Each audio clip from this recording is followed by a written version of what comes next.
چھوٹ دی گئی ہے، جو سزا تھی وہ کم کر دی گئی ہے۔ وقف بورڈ کے جتنے بھی اوقاف کے تھے اس میں یہ تھا کہ ڈیموکریٹک کلچر سے چن کر آتے تھے، جسے بار ایسوسی ایشن سے ہوتا تھا، ایک اسلامک اسکالر ہوتا تھا، ایک متولیوں سے چن کر کے آتا تھا۔ تو وہ جو چناؤ کا جو، اور پھر وہ سب مل کر کے 6 7 8 جتنے بھی لوگ ہوتے تھے ممبر، وہ اپنے میں سے چیئرمین چنتے تھے۔ اب نومنیشن ہوگا، تو اس کا مطلب یہ کہ ہم ڈیموکریٹک چیزوں کو ختم کر رہے ہیں، ڈیموکریٹک کلچر کو ختم کر رہے ہیں۔ ایک تو چیز یہ ہے، دوسرے 5 ایئرز پریکٹسنگ مسلم کی کون گارنٹی دے گا کہ یہ صحیح مسلم ہے یا صحیح مسلم پریکٹسنگ نہیں ہے؟ اس کی کون گارنٹی دے گا؟ کوئی اس کا کیا معیار ہے؟ بلکہ ہمیں تو یہ پریکٹسنگ کا مسئلہ تو مجھے ایسا لگتا ہے کہ جیسے اب کوئی فتویٰ ٹائپ کا کوئی جاری کیا گیا، تو فتوے کی زبان بھی نہیں ہوتی اس طرح کی، جو وہ ہے کہ صاحب پریکٹسنگ مسلم کر سکتا۔ لمیٹیشن ایکٹ ختم ہو گیا، تو اس میں تو جو قابض ہیں وہ قابض ہی رہیں گے، ان کو جو ٹائم ہی نہیں ملے گا جانے کا کورٹ، ایک ٹائم کے بعد میں خود ہی قابض ہو جائیں گے۔ اور تیسرے نمبر پہ جو یہ ہے کہ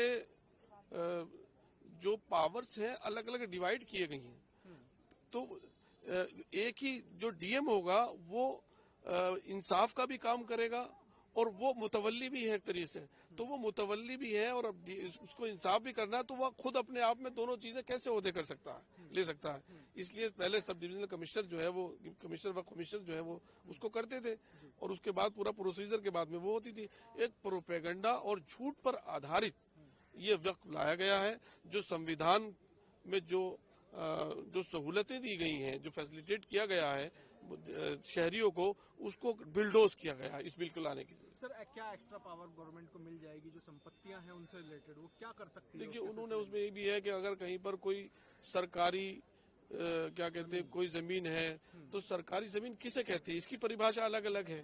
بہت سی جگہ ایسی ہیں جو وقف کی تھی، سرکار ان کا مینٹیننس دیکھتی ہے۔ مثال کے طور پر ہم کہتے آئے، جے پی سی میں ہم نے کہا کہ اے ایس آئی کے انڈر جتنی مساجد ہیں، بے شک وہ آرکیولوجیکل آف انڈیا ان کا دیکھ ریکھ، لیکن ان کا کلچر ہے کہ وہ کس مذہب کے لوگوں کی ہے، ان کے اس کلچر کو محفوظ رہنا چاہیے۔ اگر مسجد ہے تو نماز پڑھی جائے، مندر ہے تو وہاں پوجا کی اجازت ہونی چاہیے۔ لیکن یہ قانون پہلا ایسا قانون ہے کہ جس میں ایک تاناشاہی جھلکتی ہے، اور یہ جھلکتا ہے کہ اب جو مذہب کی جو پاورز ہوتی ہیں، جو مذہبی لوگوں کو کچھ صحیح اور بتانے کی، اور جو اس کی جو اصول اور ضوابط ہوتے ہیں مذہبی فقہی جنہیں کہتے ہیں، ان کے عربی زبان میں فقہ بولتے ہیں اس کو، تو ان کی جو ٹرمز ہوتی ہیں مذہبی ٹرمز، اس کا کام بھی اب سرکار کرے گی۔ اس قانون کے بعد میں ہمیں ایسا لگتا ہے کہ ہماری دیش کے مانیہ جو وزیر اعظم ہیں وہ اب مفتی بھی ہیں، اور انہیں مفتی بھی کہنا چاہیے۔ اگر سرکار کرے گی بھی تو سر کیا آپتی ہے؟ آپتی کیوں نہیں ہوگی؟ جب ان کے کسی کو ول پاور آپ ختم کر رہے ہو اور وقف علی الاولاد ختم کر رہے ہیں، اگر آپ کسی اور دھرم میں تو وقف کر سکتے ہیں، کسی کو آپ اپنی مرضی سے ہبہ کر سکتے ہیں، گفٹ کر سکتے ہیں، لیکن مسلم میں تو نہیں کر سکتے۔ اور آپ پریکٹسنگ مسلم کی سند کون دے گا؟ میں ایک امام مسجد کا ہوں، میں نے 20 ایئرس اگو کنٹینیو، تو میں بھی کسی کو سرٹیفکیٹ نہیں دے سکتا کہ میرا یہ مقتدی پریکٹسنگ ہے۔ تو پریکٹسنگ کوئی مسلم ہوگا نہیں، کیونکہ اس معیار پہ کوئی اترے گا نہیں، کوئی معیار آپ نے ڈیفائن نہیں کیا۔ کون ڈیفائن کرے گا جب اوپر والے نے نہیں کیا؟ وہ تو ایشور دود جو ہوتے ہیں، پروفٹ ہوتے ہیں، وہ کرتے ہیں، کیونکہ ان کا اوپر سے رشتہ ہوتا ہے، وہ کہتا ہے کہ ہاں یہ پرفیکٹ ہے، تب ہوتا ہے۔